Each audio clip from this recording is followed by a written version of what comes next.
Kuala Lumpur அனைத்துலக விமான நிலையத்தில் புதிய ஏரோட்ரெயின் சேவை ஜூலை 1 முதல் அதிகாரப்பூர்வமாக தொடங்குகிறது.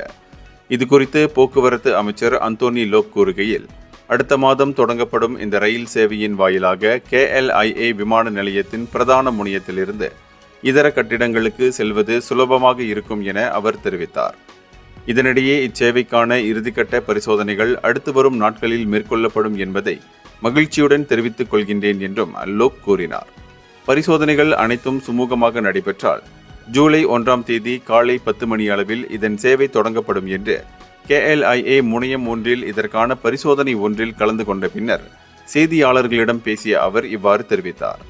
1998ஆம் ஆண்டு முதல் KLIA விமான நிலையத்தின் ஒரு முக்கிய அங்கம் வகித்து வந்த ஏரோட்ரெயின் சேவை 2023ஆம் ஆண்டு மார்ச் மாதம் தொழில்நுட்ப கோளாறுகளினால் நிறுத்தி வைக்கப்பட்டது.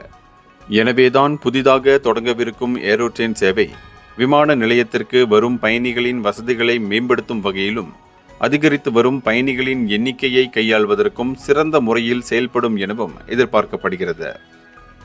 இந்தியர்களின் இதய குரல் மக்களோசை.